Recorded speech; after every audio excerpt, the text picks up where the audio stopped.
Señores, saludos, buenas tardes, bienvenidos a 360 grados. Un gran placer compartir la jornada de esta tarde con todos ustedes aquí en compañía de Elías Ruiz Matuco. Buenas tardes, don Freddy Sandoval, buenas tardes, amigos televidentes. Así es, hoy es miércoles 24 de abril del año 2019.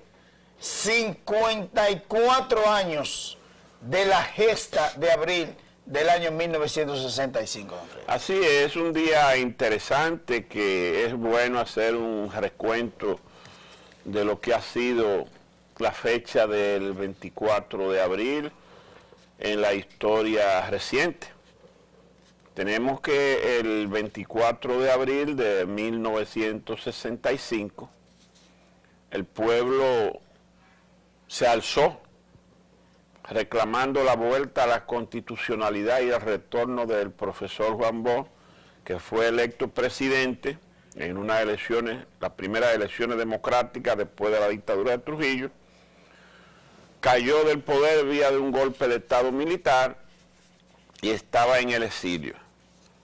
El reclamo de la vuelta a la constitucionalidad se desencadenó en un enfrentamiento entre civiles y militares, constitucionalistas y básicamente miembros del ejército y la fuerza aérea. Y 4 días más tarde, el país fue víctima de una intervención militar del ejército norteamericano, y eso trajo como consecuencia que durante esa revuelta se estima, así a vuelo de pájaro, que unas 3.000 personas murieron. Pero eso tuvo un buen resultado, que despertó el ánimo de la sociedad dominicana de aprender a reclamar la constitucionalidad. Y después de esa experiencia, no se ha producido otro golpe de Estado militar, o sea que la lección se aprendió. Pasamos un tramo largo de 12 años primero del gobierno de Balaguer, que fue un gobierno de mano dura, luego la incursión del PRD en el gobierno, que fue un tanto traumática, volvió Balaguer 10 años un tanto más democrático, pero el país a ese paso avanzó hasta colocarse en 1984, cuando un 24 de abril también se produjo una poblada reclamando la soberanía que había sido pisoteada a partir de la firma de un acuerdo con el Fondo Monetario Internacional que disparó todo, los precios, y eso enervó los ánimos de la población que salió a la calle. Hubo también una represión militar que provocó, dicen que centenares de muertos, pero nunca se dieron cifras. Lo cierto es que el pueblo volvió a reclamar en beneficio de la sociedad y en reclamo de esa institucionalidad que se había perdido y que un organismo internacional había impuesto sus condiciones por encima de la voluntad de nuestras autoridades y nuestro pueblo. Una experiencia interesante, 24 de abril, tenemos que recordarla por eso, porque ha servido esa fecha para reclamar reivindicaciones, la constitucionalidad, y aprendimos la lección de que el golpe de Estado militar no es el camino. Hubo en el día de hoy varias actividades en el altar de la patria. La Comisión de Efemérides Patrias encabezó también la Universidad Autónoma de Santo Domingo. Varias actividades que se llevaron a cabo por separado. En la Cámara de Diputados hubo un minuto de silencio en conmemoración a los caídos durante la revuelta de abril del año 1965.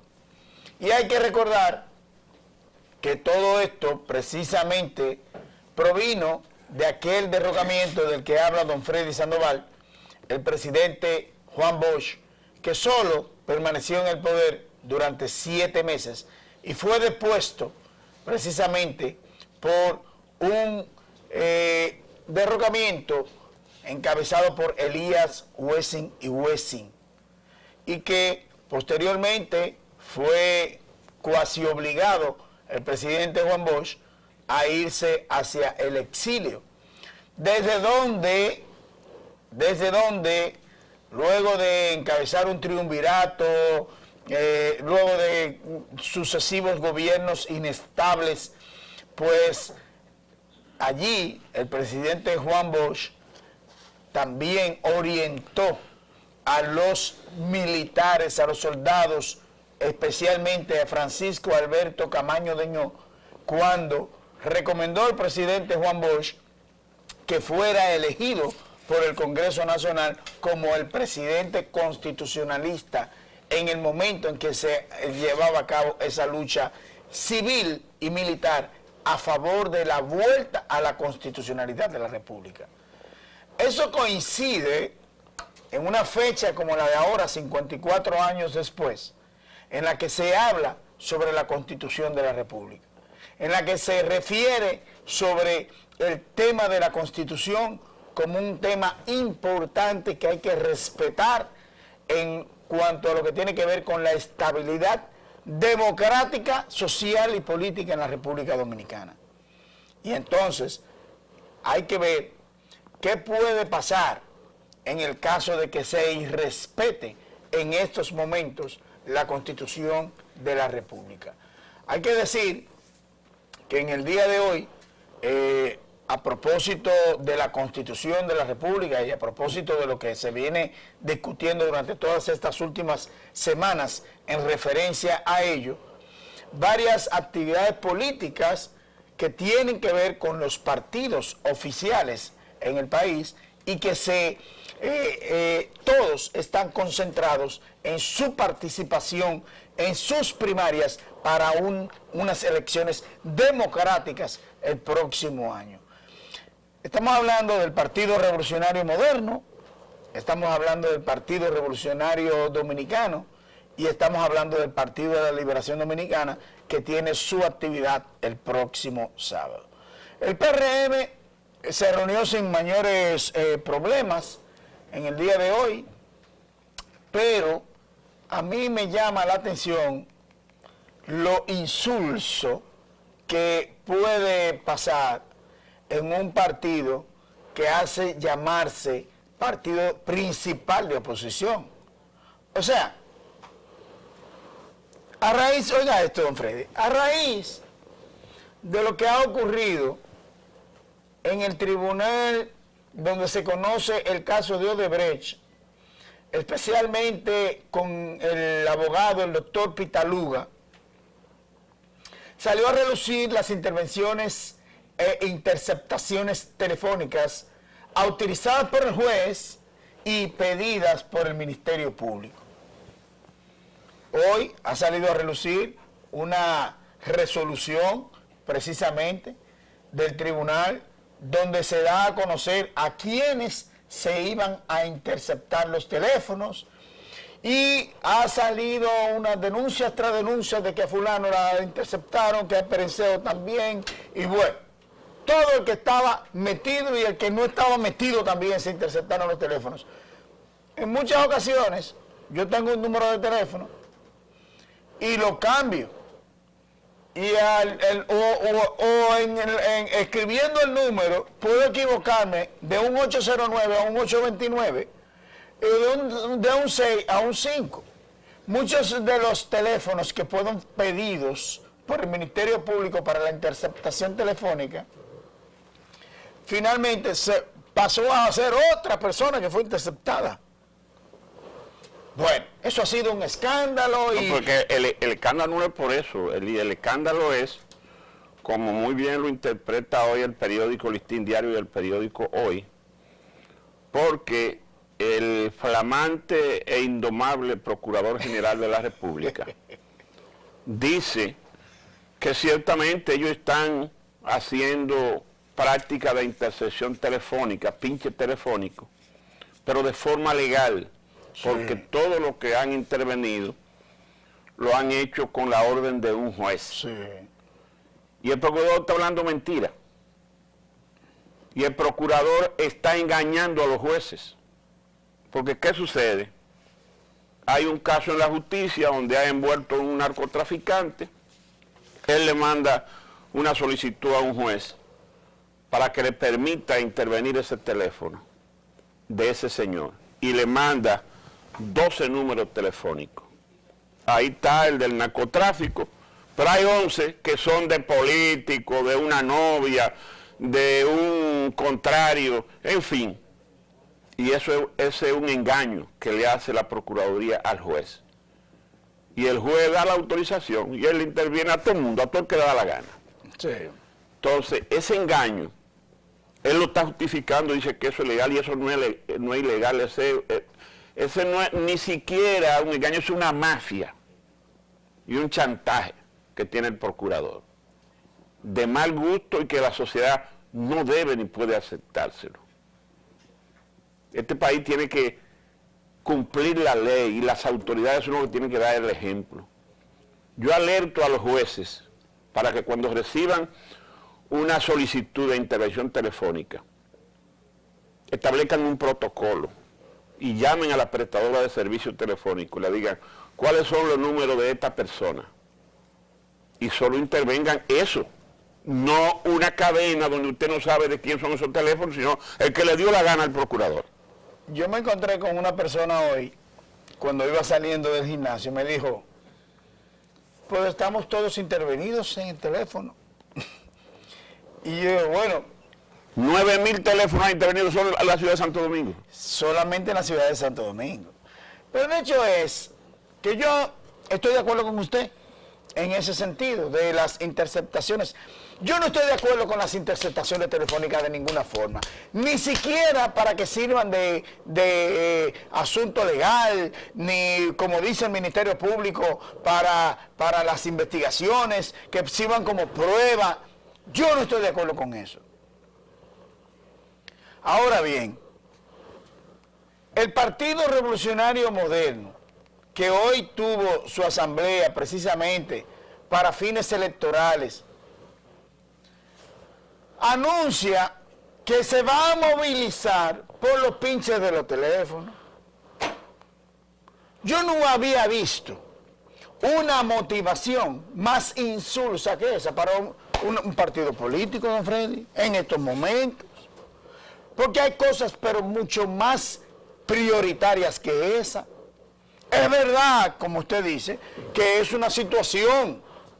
Y ahí hubo personas, creo que no recuerdo si fue el periódico Hoy, creo que fue el periódico Hoy, que llamó a los teléfonos que fueron interceptados y le dijo, ¿usted sabía que su teléfono estaba siendo interceptado por el Ministerio Público? No. ¿Y usted sabe que ese teléfono está dentro de las investigaciones de Odebrecht? No. Y dice, no, pero a mí ni siquiera me han llamado por eso. Porque mucha gente la llamaron equivocada, le dieron un teléfono equivocado. Ahí está metido Villegas y todo el que llega en esas interceptaciones telefónicas, que estoy de acuerdo con Freddy en el sentido de que el juez debe tener un mecanismo de control para ver a quién es que se va a intervenir el teléfono y establecer que el número de teléfono que está pidiendo el Ministerio Público es la persona a la que está pidiendo la interceptación. Porque en el caso que nos ocupa, en el caso de Odebrecht, es un caso de investigación de corrupción que lleva a cabo el propio magistrado Francisco Ortega Polanco, que fue quien autorizó esas interceptaciones telefónicas. Pero de ahí a hacer movilizaciones y protestas por interceptaciones telefónicas, por Dios, ¿quiénes son los que se van a unir a esas pero manifestaciones? Espérate. La expresión de inconformidad y gusto del PRM es válida. O sea, el PRM tiene a su pasado presidente y pasado secretario general encartado en el caso de Odebrecht, a Pacheco, que es un diputado del PRM, encartado en el caso Odebrecht, a Roberto Rodríguez, que es un dirigente del PRM, encartado en el caso de Odebrecht. Ahora le piñan el teléfono al secretario de Finanzas, Yayo San Lobatón. Ellos tienen motivos suficientes para quejarse y expresar su queja. Yo estoy de acuerdo con que expresen su queja y hasta sometan ese proceso a la justicia, pero a una convocatoria de protesta. Yo no quisiera estar pensando que tú estás defendiendo a Jean Alain. No. Escúcheme bien lo que yo estoy diciendo. Digo, no quisiera ni pensarlo, Elías, pero usted es ceredo. Yo lo que estoy diciendo, don Freddy, Miren, que eso no es motivación para protestas. Claro que sí. Claro. Se puede, no, es que una movilización. Claro que sí. Movilización por interceptaciones telefónicas en la calle, don Freddy. Claro, es válido todo lo que sea contra la sociedad. Don Freddy, yo aplaudiría, por ejemplo, en contra de la reforma constitucional para una reelección presidencial. Pero de que por las interceptaciones telefónicas, una manifestación, marchas. No, hombre, no. No, hombre, no. Vámonos a la pausa.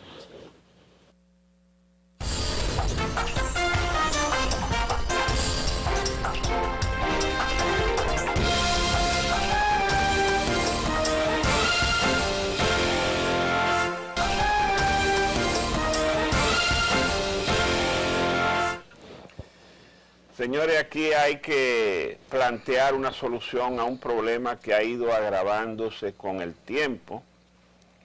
¿A cuál problema me refiero? Al que se da frecuentemente en el Hospital Darío Contreras, pero que se está dando en todos los hospitales. Llega una gente herida o un enfermo grave con un grupo de gente y hay que atenderlo obligado o arman un rebú. El último fue el lunes en la noche en el Darío Contreras. Le dieron unos golpes a un soldado que había de vigilancia, le entran a galleta al médico. Y eso se da a cada rato. Se necesita para ello un acuerdo que envuelva el Colegio Médico, el Ministerio de Salud y el Ministerio de Defensa o la policía, la que tenga que ver con el cuidado y la vigilancia de los hospitales. Hablaba con un expresidente del Colegio Médico y me decía, mira, eso no es bueno, es malo, pero eso se da en todos los países. Sí, eso es verdad. En China eso es una epidemia y han tenido que militarizar los hospitales y aún así se da. Y en Centro y Suramérica hicieron una encuesta y el 54% de los médicos que atienden las emergencias habían tenido conflictos verbales o físicos con ese tipo de gente que va a reclamar ayuda médica con urgencia porque su pariente, o su amigo o su vecino se está muriendo. Dice, hay que poner la vigilancia, pero eso no es tan grave, eso es en toda parte del mundo. Sin embargo, aquí yo estoy viendo como que ha ido en aumento esa práctica y por ello reclamo ese pacto tripartito, Colegio Médico, Salud Pública y la Policía o el Ministerio de Defensa, para que se ponga un mínimo de control con eso. A los médicos hay que concientizarlo porque él no puede hacer su trabajo con una tuba diciéndole, ponle una inyección, dale esto, yo creo que con esto se sana. El médico tiene que tener un espacio para evaluar al paciente y comenzar a actuar profesionalmente. Pero con esa presión atrás no puede. Mire, nosotros no somos médicos, pero tenemos experiencias en las emergencias de los hospitales. Porque como reporteros, nosotros hemos cubierto situaciones en las emergencias de los hospitales. Y ese hospital Darío Contreras, cuando era el otro Darío Contreras, que eso sí era feo, don Freddy, el Luis Eduardo Aybar, el Morgan, cuando era el otro Luis Eduardo Aybar, el Francisco Moscoso Puello. ¿Qué es lo que pasa? Cuando entra un paciente que viene a una emergencia, o es porque tiene una herida muy fuerte, o herida de bala o tuvo un accidente y los pacientes lo que quieren es que se lo atiendan de una vez. Eso es, o sea, no importa que haya 4 o 5 pacientes más, el suyo, su familiar, hay que atenderlo primero. Entonces, ¿qué pasaba antes? Lo que ocurría antes. Que cuando llegaba un paciente de esa naturaleza, no se dejaban pasar a los familiares, amén de uno solo de los familiares. ¿Qué es lo que yo propongo? ¿Qué es lo que hay que hacer? Cuando llegue un paciente, cualquiera que sea, se permite la entrada de una, y si los médicos y enfermeras están ahí y se hacen cargo del paciente, no dejar pasar al familiar a la sala de emergencias. Porque precisamente eso es lo que causa que esos familiares puedan golpear, puedan amenazar, advertir al médico para que le atienda a su familiar. Porque todo el mundo tiene el apremio de que su familiar lo atiendan primero que cualquier otra cosa. Mire, como reporteros nosotros hemos visto muchas cosas. Y a nosotros nos han llamado desde una emergencia de un hospital para decirnos, Elías, llámate al director del hospital para que me atiendan a mi familiar porque está aquí en emergencia y no la quieren atender. Lo que pasa es que antes de usted llegar, habían otros que estaban ahí, que también tenían una emergencia. Y está sucediendo otra cosa, adicional a eso. El 911. El 911 es efectivo. Sí. Es efectivo porque en cualquier lugar de aquí de la metrópolis y en los lugares donde se ha colocado el 911, solamente hay que marcar el 911 para cuando en 10 a 15 minutos, lo máximo, llegue una ambulancia con 2 paramédicos y recojan al paciente. Pero ¿qué sucede? Que esos pacientes son entonces en demasía y van al mismo hospital traumatológico, que debo decirle que aquí solamente hay, en la capital, 2 hospitales traumatológicos, que es el doctor Darío Contreras y el NEI Arias Lora. Entonces, ¿qué está pasando? Que está sobrecargada, las emergencias están sobrecargadas, don Freddy. Sí. Porque esas personas que son atendidas, hay que llevarlo inmediatamente. ¿Qué es lo que hace el 911? Lo recoge, ¡fuop! Emergencia. Porque no puede atenderlo ahí en la calle. Y el paramédico no está preparado para eso. El hospital tiene que ser especializado, traumatológico. Entonces hay una situación. Y eso hay que buscarle la solución, como hemos dicho. Un solo familiar que se le permita ir con el paciente a emergencias, y si hay suficientes médicos y enfermeras para cuidarlos, no dejar pasar ningún familiar hasta que esté estabilizado el paciente, y entonces se le llama al pariente para que venga. Mire, eso sucede en los hospitales de autogestión. En los hospitales de autogestión le dicen, mire, manténganse por ahí afuera, que nosotros entonces los vamos a llamar. Cuando ya atendieron al paciente, fulano de tal, el paciente de fulano, el familiar del paciente fulano de tal, mire, venga, hay que comprar esto, hay que hacer esto, hay que hacer lo otro. Pero tiene que haber control en las emergencias. Mire, a nuestros televidentes, que son los que están con nosotros cada tarde, que uno salpica estos temas de interés de la sociedad con otros que son de menos interés, pero interesantes. Ayer las redes explotaron con 2 políticos.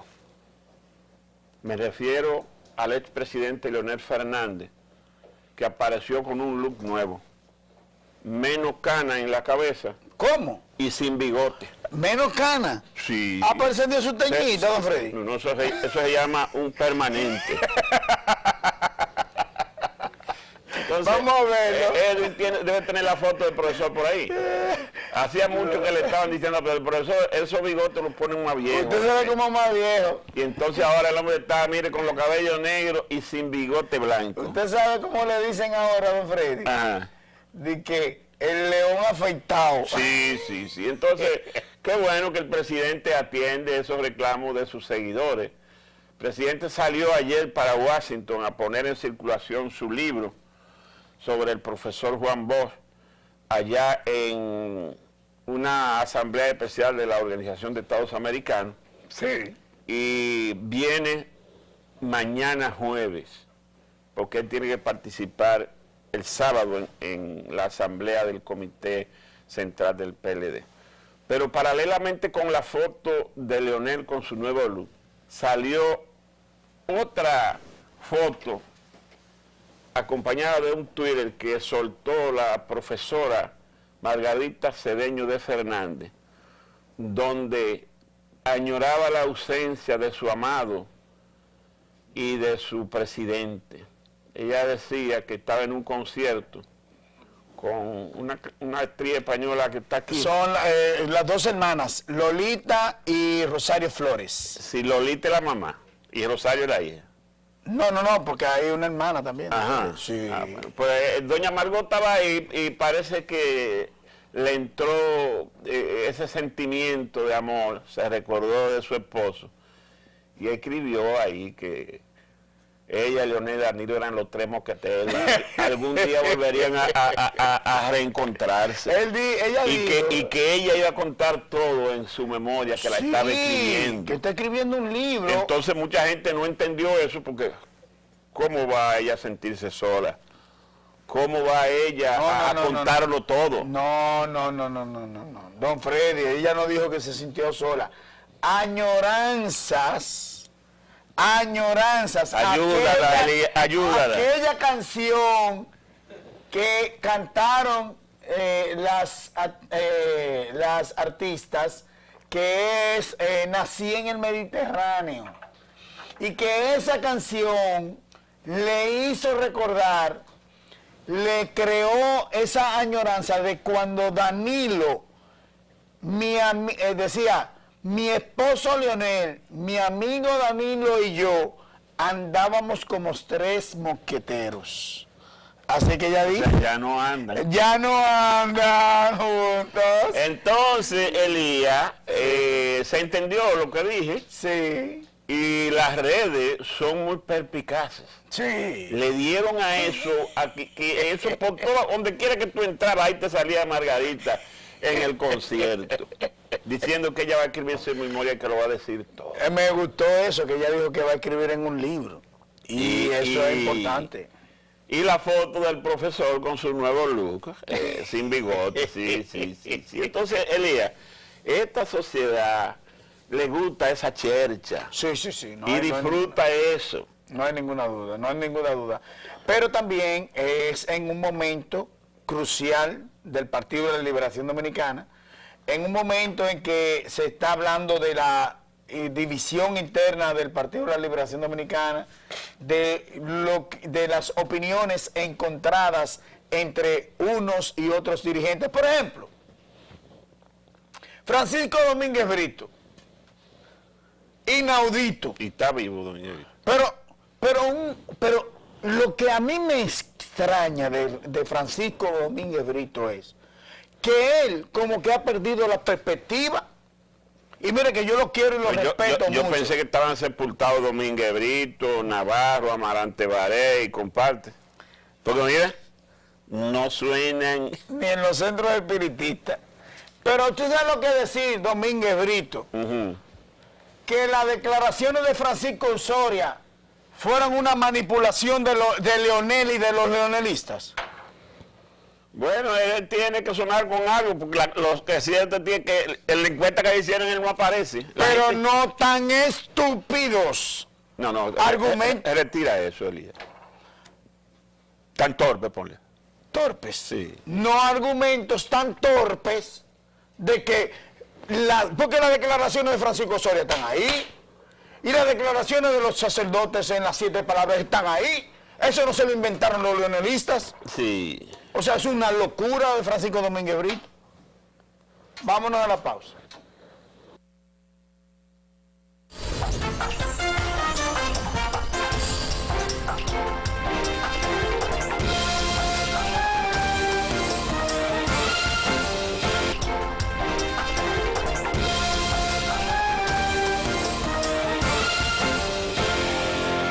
Coronel. Bueno, el tiempo se nos termina, pero es una pena que Edwin no coordine bien eso. ¿Cómo me despido sin de reporte de audiencia de esa gente que nos ve cada tarde? Así es. Don Eulalio Peralta, el doctor Bautista Rojas Gómez, gente que nos sigue por la mañana a las 2 Pero de yo la tarde. estoy en mala con Bauta, yo caí en mala con Bauta Roja. Y bueno, él dice que te brindó uno puro una vez que tú más nunca has vuelto. Susana Sánchez y don Freddy nos escribe por las redes sociales y nos dice que siempre nos ve cada tarde aquí en 360 grados. Bueno, con esos saludos y reportes de audiencia nos despedimos, señores, hasta mañana.